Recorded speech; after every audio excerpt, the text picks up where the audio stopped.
মাননীয় প্রধানমন্ত্রী, আসসালামু আলাইকুম। এখানে বিডিআরে বিদ্রোহ হয়েছে। আমি আছি দরবার হলে, আমার অফিসারদের সহ আমাদেরকে ঘেরাও করে গুলি করছে ওরা। আমাদের অস্ত্র নাই, এই জন্য আমরা জবাব দিতে পারছি না।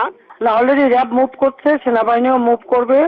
আপনি যত দ্রুত পাঠাবেন তত তাড়াতাড়ি পরিস্থিতি আমরা সামাল দিতে পারবো। যাচ্ছে, আমি দেখি হেলিকপ্টার পাঠানোর চেষ্টা করছি।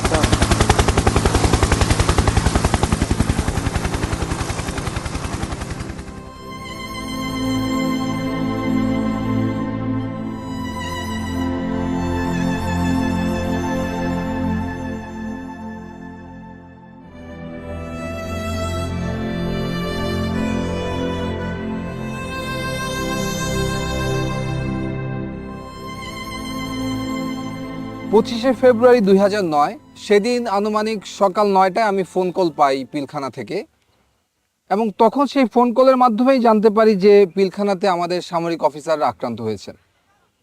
আমি সাথে সাথে তৎকালীন মইনু আহমেদের এডিসি ক্যাপ্টেন জুনায়েদকে এটা ফোনে জানাই, এবং উনি আমাকে বলেন যে সেনাপ্রধান অবগত আছেন এবং উনি ব্যবস্থা নিচ্ছেন। এরপরে এমআইএসটি থেকে আমরা কতিপয় অফিসার সকাল 10:30 বা 11টার সময় আমরা এই আবাহনী মাঠে চলে আসি, এবং এসে দেখতে পাই যে অলরেডি 46 ব্রিগেড এই আবাহনী মাঠে ডিপ্লয়েড অবস্থায় আছে।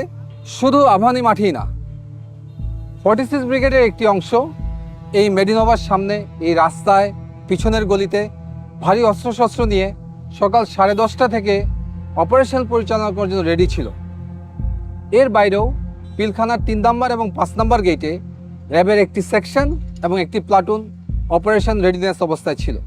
আর আমি ঠিক যেখানে দাঁড়িয়ে আছি সেখান থেকে মাত্র 300 গজ দূরে ওই যে গাছটি দেখা যায় সেটি হচ্ছে পিলখানার গেট। অর্থাৎ পিলখানা থেকে মাত্র 300 গজ দূরে সকাল 10:30 থেকে সেনাবাহিনী অপারেশনের জন্য সম্পূর্ণ প্রস্তুত ছিল, অপেক্ষা করছিল একটি আদেশের জন্য, মুভ ফরওয়ার্ড। সে আদেশটি আর আসেনি।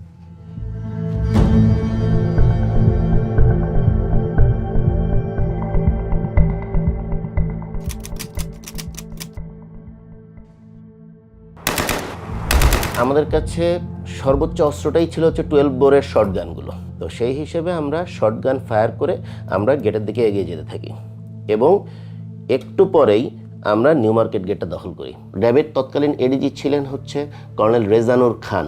স্যারকে ফোন দেই যে স্যার, আমরা অলরেডি নিউ মার্কেট গেট দখল করেছি।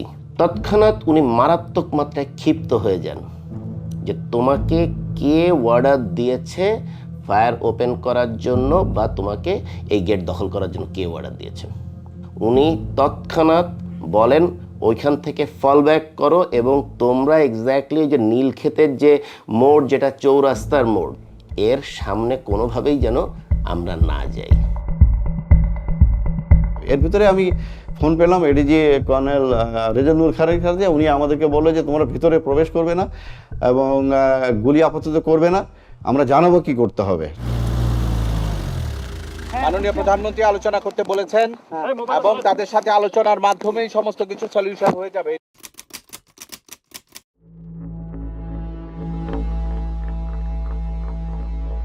আনুমানিক বেলা 12টার দিকে আমরা দেখতে পাই 3-4 জন লোক সাদা পতাকা হাতে নিয়ে পিলখানার দিকে এগিয়ে যাচ্ছে, এবং তারা যখন পিলখানার দিকে অ্যাপ্রোচ করলেন হঠাৎ করে আচানকভাবে গুলি বন্ধ হয়ে গেল। আমরা খুব অবাক হয়ে তাকিয়ে দেখছিলাম যে এ ধরনের হঠাৎ করে কারা এরা। পরবর্তীতে জানতে পারি তারা ছিল আওয়ামী লীগের 4 জন সংসদ সদস্য, মির্জা আজম, জাহাঙ্গীর কবির নানক, ওয়ারেস হোসেন বেলায়েত এবং মাহবুবা রাগিনী। আমার বাবা যখন কল দেয়, আমি তখন কলটা আমি রিসিভ করেছিলাম আর কি। তো আমি কলটা রিসিভ করার পর আমার বাবা বলে যে আমার মাকে যেন আমি ফোনটা দিই। এইটাই আমার বাবার লাস্ট।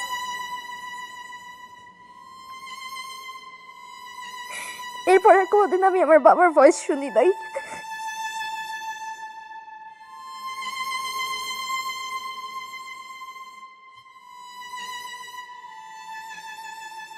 বাংলাদেশের প্রত্যেকটা চ্যানেল তৎকালীন প্রচার করছিল যে জেনারেল শাকিল জীবিত আছেন।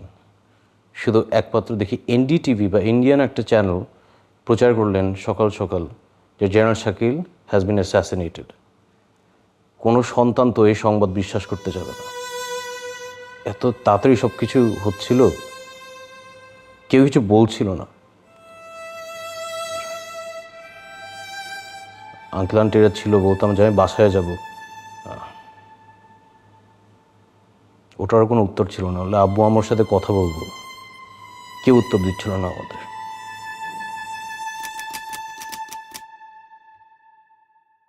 দুইটার মধ্যে দুইটা dead body Hazaribagh sewerage line দিয়ে বেরিয়ে আসে। মানে বেলা 2টার মধ্যে সারা জাতি জানতো যে দুইজনকে কমপক্ষে হত্যা করা হয়েছে।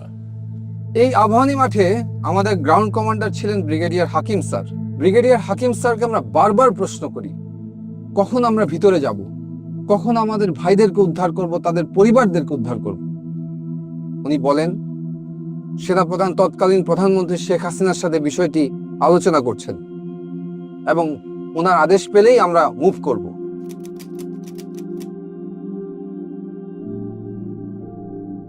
সেই পরিস্থিতিতে আমরা দেখলাম 3টার সময় প্রধানমন্ত্রীর সাথে কিলার 14 জন কিলার মিটিং করে এবং যমুনাতে তারা যায়। যে বিষয়টা আমাদেরকে অবাক করে, কোনো ইন্টেলিজেন্স এজেন্সি বা সরকারি সংস্থা, প্রাইম মিনিস্টারের অফিসিয়াল রেসিডেন্স, SSF, কেউই আমাদেরকে ওই 14 জনের নাম বা ছবি দেয় না। হঠাৎ করে দেখলাম যে একটা টিম সাহারা খাতুনের নেতৃত্বে আইজিপি এবং আরও 2-1জনকে সাথে করে ভেতরে প্রবেশ করলো 25 তারিখে রাত্রেই। পরে সাহারা খাতুন যখন আসে আমরা ওনার গলার আওয়াজ পাই এবং আমরা মনে করি যে মেবি ফাইনালি উনি আসাতে হয়তো কোনো একটা মিটিগেশন হবে বা কোনো কিছু হবে। কিন্তু দেখলাম যে 10 মিনিট সাহারা খাতুন মানে কি বক্তৃতা দিলেন টিভি ক্যামেরার সামনে দিয়ে, উনি পরে চলে গেলেন। আমরা লক্ষ্য করলাম যে উনি যখন বের হয়ে আসছে যে শুধুমাত্র ক্যাপ্টেন মাজারের ওয়াইফকে নিয়েছে। ক্যাপ্টেন মাজারের ওয়াইফ ছিল আইজিপি নূর মোহাম্মদের মেয়ে, যেহেতু আইজিপি নিজেই ছিলেন ভিতরে। বাকি যে কয়টা ফ্যামিলি উনি এনেছিলেন এরা সবাই ছিল ওই বিদ্রোহীদের ফ্যামিলি, যারা এই ডিএডি বিদ্রোহ করেছে। অন্যান্য সকলের সাথে তাদের পরিবারকে উনি বের করে নিয়ে আসলেন। এভাবে কিন্তু আপনার 25 তারিখ শেষ হয়ে গেল, আমরা কিছু করতে পারলাম না। আমরা সব দাঁড়িয়ে দাঁড়িয়ে একটা, আমি বলবো আমরা তামাশা দেখছিলাম।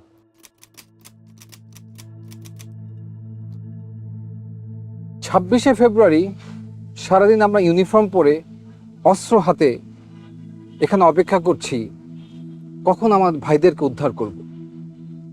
আমরা সারাদিন পিলখানা কর্ডন করেছিলাম, আর সেই কর্ডনের ভিতর, সেই নিরাপত্তা বলয়ের ভিতর খুঁজে খুঁজে আমাদের ভাইদেরকে হত্যা করা হয়েছে।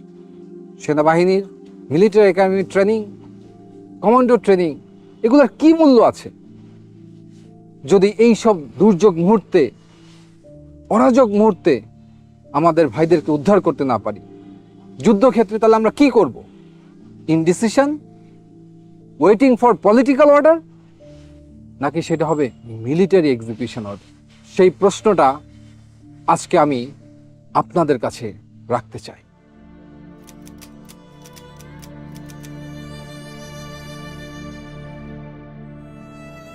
সাতাশ তারিখ আমরা যখন পিলখানায় ঢুকি, সে এক অন্য পিলখানা, চারিদিকে ধ্বংসযজ্ঞ, গুলির ছাপ, রক্তের ছাপ। আমাদের ভাইগুলোর লাশ আমরা গণকবর ম্যানহোল থেকে উদ্ধার করি। লাশগুলো ছিল বিকৃত।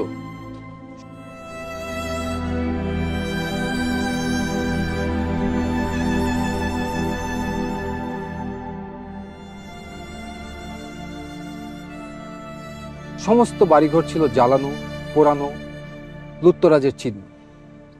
কিন্তু একটি বাড়ি ছিল একদম অক্ষত। সেটি ছিল 44 রাইফেল ব্যাটালিয়নের অধিনায়ক লেফটেন্যান্ট কর্নেল শামসের বাসা। এই শামসকেই শেখ হাসিনা নিয়ম বহির্ভূতভাবে এসএসএফে তাকে পদোন্নতি দিয়ে কর্নেল পদে নিয়োগ দেওয়া হয়। পরবর্তী তদন্তে দেখা যায় লেফটেন্যান্ট কর্নেল শামস 25 এবং 26 তারিখ দুবার পিলখানা থেকে বের হয়ে যমুনা গিয়েছিল এবং যমুনা থেকে আবার পিলখানাতে এসেছিল। এবং তার একাধিক কল রেকর্ড পাওয়া যায় যেখানে যমুনায় সে কোনো একজন ব্যক্তির সাথে বিদ্রোহ চলাকালীন সময়ে কথা বলেছিল। যেই শামসের বিডিআর ম্যাসাকারের জন্য কোর্ট মার্শাল ফেস করার কথা, তাকে সবকিছু থেকে বিরত রেখে শেখ হাসিনা তাকে পুরস্কৃত করেন এবং আমেরিকাতে ডিফেন্স অ্যাটাচে হিসেবে পলায়নের সুযোগ করে দেন।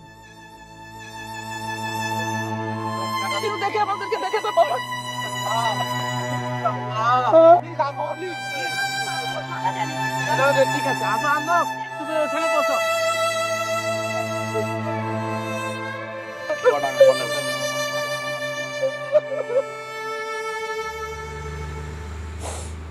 মানে বাবা হারানোটা তো একটা কষ্ট আসলে, কিন্তু এরকম একটা জায়গায় থাকা যেখানে আসলে মানে I can believe I almost died here not too long ago. মানে এখন যে বেঁচে আছি এটাই তো মানে এটাই অনেক অবাক লাগে আর কি।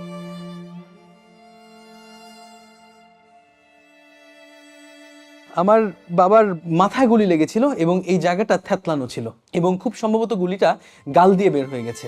আমি চাইবো না যেন কিনা আমার সবচেয়ে খারাপ শত্রু কখনো তার বাবাকে এইভাবে দেখুক, কখনো না।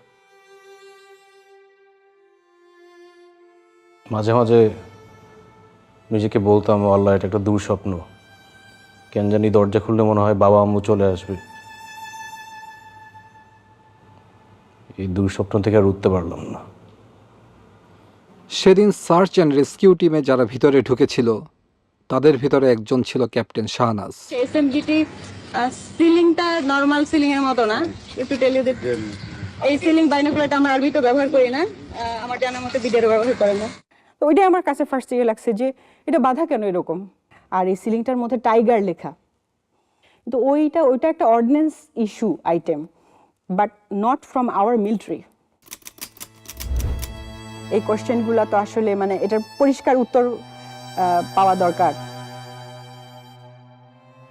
পিলখানার এই হত্যাকাণ্ডের ঘটনাটির পর যখন 27 তারিখে আমরা ভিতরে ঢুকি এবং পরবর্তীতে তার অবস্থা দেখতে পাই, এটা পরিষ্কার হয়ে যায় যে এটা একটা সুপরিকল্পিত হত্যাকাণ্ড। এবং তখন সমগ্র সেনাবাহিনী কিন্তু ক্ষোভে ফুঁসে ওঠে এবং সেই ক্ষোভ দমনের জন্য শেখ হাসিনা একটি দরবার ডাকে মার্চের 1 তারিখে সেনাকুঞ্জে।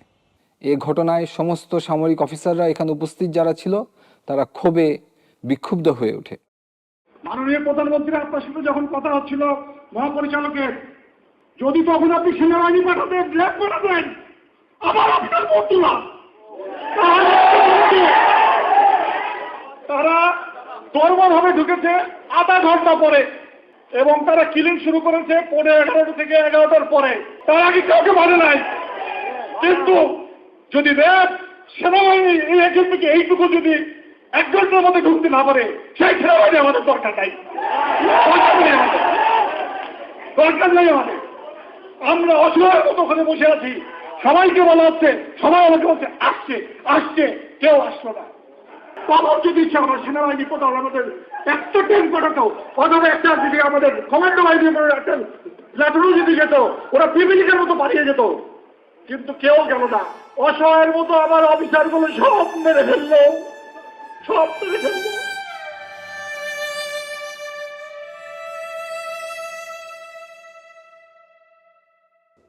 এর 7 দিনের মাথায় আমাকে 30 রাইফেল ব্যাটালিয়ন খাগড়াছড়িতে পোস্টিং দেওয়া হয় এবং সেইখানে তদন্ত কার্য সম্পন্ন করতে বলা হয়। আমি যখন তদন্ত শুরু করি এবং তখন দেখতে পাই যে ভারতের বিএসএফ এর বর্ডার পোস্ট থেকে বাংলাদেশের সমস্ত বিওপিগুলোতে উস্কানিমূলক মেসেজ দেওয়া হয়েছে এবং সেই মেসেজের সারমর্ম ছিল যে বাংলাদেশের বিডিআর সৈনিকরা যেন বিদ্রোহ করে, তাদেরকে সেনাবাহিনী হত্যা করতে আসছে এবং তারা যেন অস্ত্র ধরে। এবং দুঃখজনক হলো সত্য যে আমাদের বিডিআরের সৈনিকরা সেই ট্র্যাপে পড়েছিল এবং 26 এবং 27 তারিখে ভারতীয় উস্কানিতে তারা সমস্ত বিওপিগুলোতে বিদ্রোহ করে। তদন্ত শুরু হওয়ার সাথে সাথে আমরা বুঝতে পারি যে এটা কোনো বিদ্রোহ না, এটার সাথে রাজনৈতিক সম্পৃক্ততা আছে, এমনকি সরকার প্রধানও এটার সাথে জড়িত হওয়ার অনেক সিমটম আমরা দেখতে পাচ্ছিলাম। আমার এই অনুসন্ধান রিপোর্ট যখন আমি আমার সেক্টর হেডকোয়ার্টার এবং ঊর্ধ্বতন কর্মকর্তাদেরকে প্রেরণ করি, তার 7 দিনের মাথায় আমার পোস্টিং হয়ে যায়। আমাকে ঢাকায় পিলখানা সদর দপ্তরে তদন্ত কার্যক্রমের সমন্বয় কর্মকর্তা হিসেবে নিয়োগ দেওয়া হয় এবং আমাকে ঢাকায় অনতিবিলম্বে চলে আসতে বলা হয়। সে সময় বাংলাদেশের বেশ কয়েকটি সংস্থা তদন্ত করছিল, তার ভিতরে জাতীয় তদন্তকারী সংস্থা হিসেবে একটি সমন্বিত টিম গঠিত ছিল, সেনাবাহিনীর একটি তদন্ত সংস্থা ছিল, এছাড়াও পুলিশ কর্তৃক ডিবির মনিরুল ইসলাম এবং আবুল কাহার আকন্দ, ওনাদের দুজনের নেতৃত্বে একটি তদন্ত কার্যক্রম সংঘটিত হচ্ছিল। এর বাইরেও পিলখানা হেডকোয়ার্টারে রাইফেল সিকিউরিটি ইউনিট যেটাকে বলে, সেখানে পিলখানার আভ্যন্তরীণ একটি তদন্ত কার্যক্রম চলমান ছিল। তার নেতৃত্ব দিচ্ছিলেন তৎকালীন রাইফেল সিকিউরিটি ইউনিটের সিও লেফটেন্যান্ট কর্নেল আজিজ।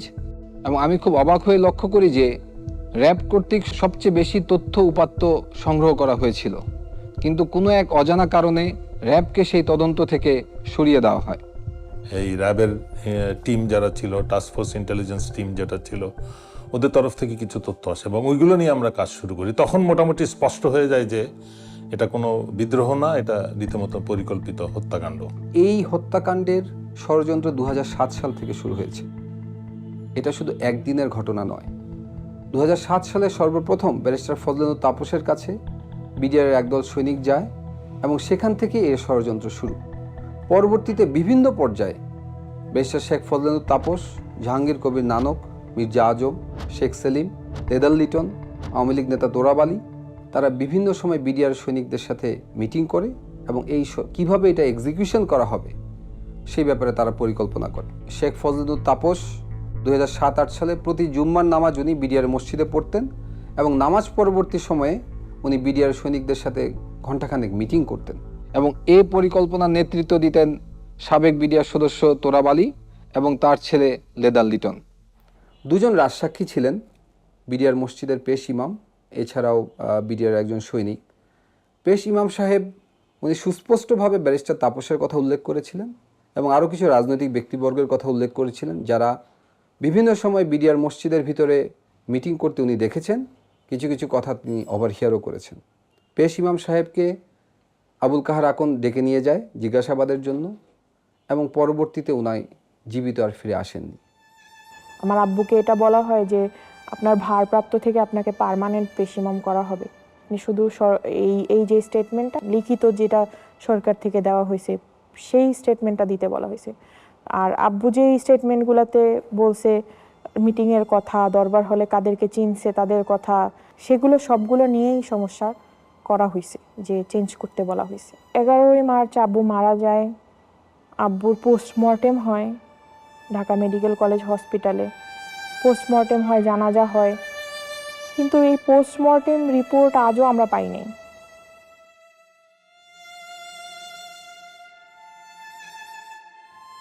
আর বিডিআরের যে সৈনিক রাজসাক্ষী দিয়েছিল তার লাশ পাওয়া যায় গলায় ফাঁস দেওয়া অবস্থায়। ছবিতে এবং ভিডিওতে দেখা যায় যে মৃতদেহর পা মাটিতে লেগে আছে, যা কোনোভাবেই একটি ফাঁসির সাথে সঙ্গতপূর্ণ নয়। সবচেয়ে দুঃখজনক বিষয় হচ্ছে এই সাক্ষীরা সরকারি হেফাজতে ছিলেন। সরকারি হেফাজতে থাকা অবস্থায় এ ধরনের একটি রহস্যময় হত্যাকাণ্ড কিভাবে সংঘটিত হলো সেটিরও কোনো তদন্ত সে সময় করতে দেওয়া হয়নি, যাতে জাতির সামনে আসল সত্য কখনোই উন্মোচিত না হয়।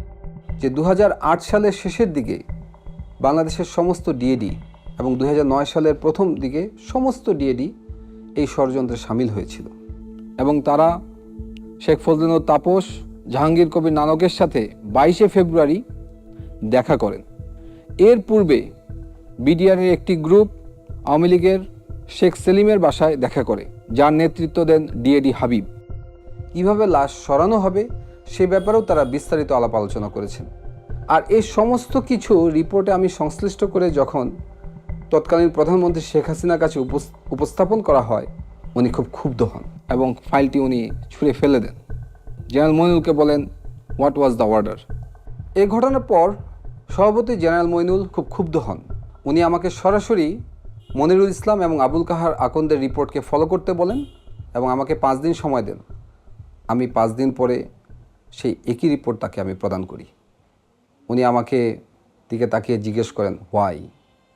আমি শুধু উত্তর দিই, স্যার, আমি আমার ভাইয়ের রক্তের সাথে বেইমানি করতে পারবো না।